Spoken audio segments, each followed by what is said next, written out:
All right, I want to talk to you guys about a lesson that took me a lifetime to figure out. And it was something that absolutely has unlocked so many doors for me in the dating world, things I never imagined possible for myself.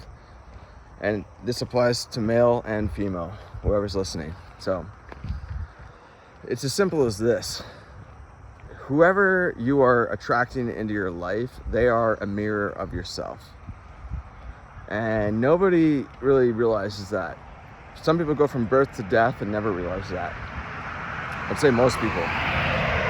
But the thing is, what I'm trying to say by that is whoever you are, whatever type of person you are, not just how you look, but your morals, your work ethic, everything, you're attracting that to yourself.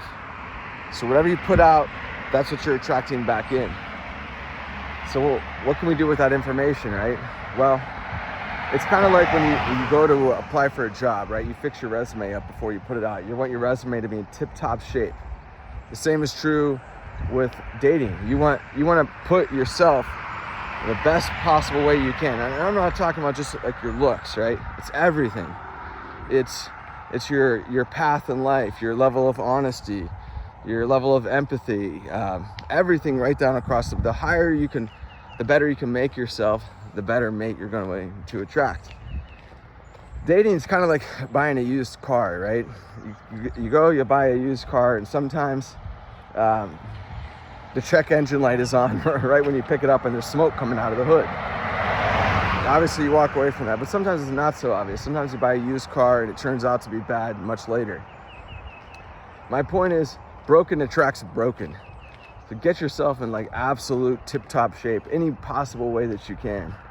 And once you've done that, then and only then should you be trying to attract a mate. Because the thing is, you could be in Japan right now and you'd have the exact same problems or relationship type that you have now. Whatever you're dealing with now, like you're gonna have the same situation there. It'll just be like a different name of the person. So let's say I'm dating a girl and she's immature. I'm just throwing out an example, right? If I was in Japan, it would be a Japanese girl, but the dynamic would be exactly the same. She would be an immature girl. Because that would be reflective of me if I'm immature. So, you ever notice you might have a friend, or this might even apply to you, who has like, they have a series of boyfriends or girlfriends who are like all exactly the same type?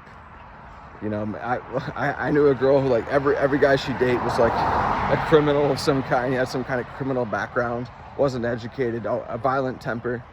She had a string of like 10 guys like that. But then she changed, and almost overnight, her mate changed. She left this abusive guy she was with, and she went out with a much calmer, much more rational, much better educated guy. It wasn't like coincidence or accident that happens, because she changed, that who she attracted into her life changes. So the whole idea is if we're mirroring who we are, and that's who we are attracting, build up your resume, become the best version of you that you possibly can, so that you can attract your best mate.